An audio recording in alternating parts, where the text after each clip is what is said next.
Ama sa Benin, advisor, Kutu Abanin, Kutu Chairman po sa Bega din po. Benar masana sa dito. Benar balapa din na.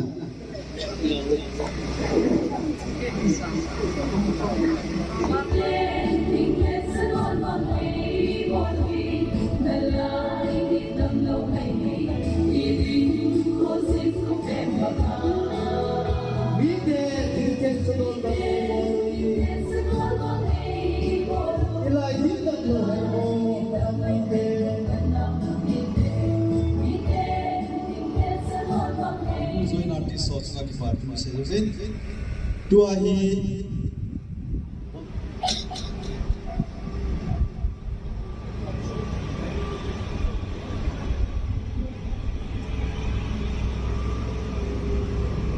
kuna lam suwa alau thilwa komiti din sima lam kai himpoa sunle dam kami galitu dimuri ki gomwa ipan na din chai ipan kim naw om khalo zin tuni ni kwai kum tha tha tha to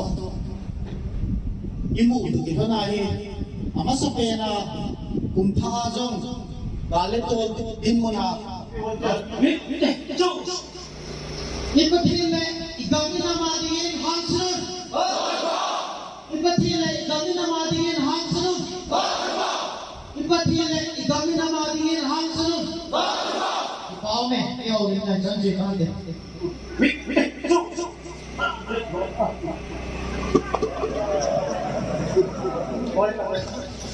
dunia hi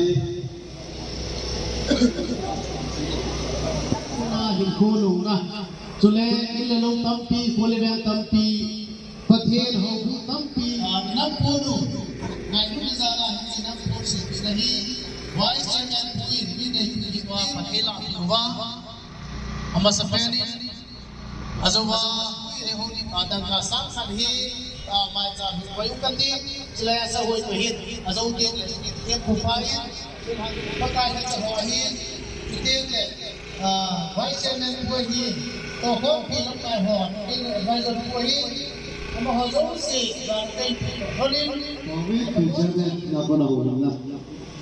Kawin Abana Defense Committee ho. ahung lo ho lo ikite bel hai he mi ahung chen no hang san sai pan wa thing mai pan lo le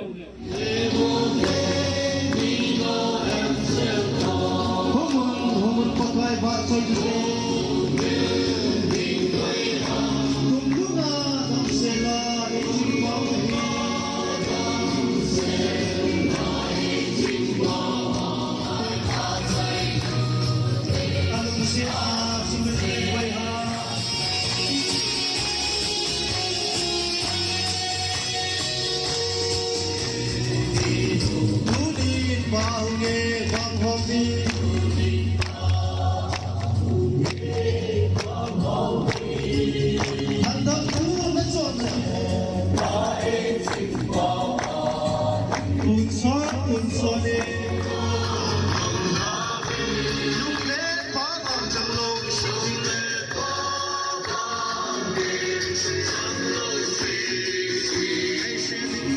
Tunggulah dan sela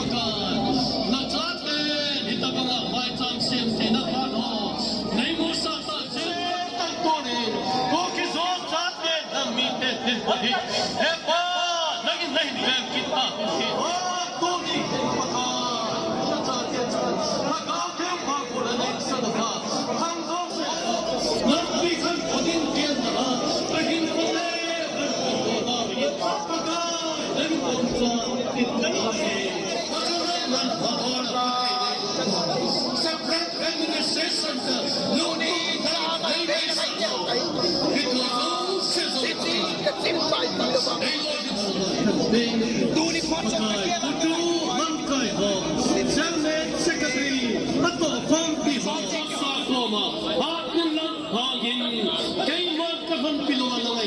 cái món các con pi thì là gì nó phát thấy bộ là nói chuyện con trai đấy nó còn ý tại đây sự long cái pi bộ nó cả nên nó số bộ xí erong te hora man sa bagin olin pa ka long cái pi bộ nó cái bên mong chắc cái thì nó ha gam nong ta le phải nong ta ta nan man nei pe hi chi kam hi pa ka pu ka pa te pa na ko da ni nei na pe ko na hi vang bo ka chan naw le the phat thai bo ka chan na tu ten le na ko na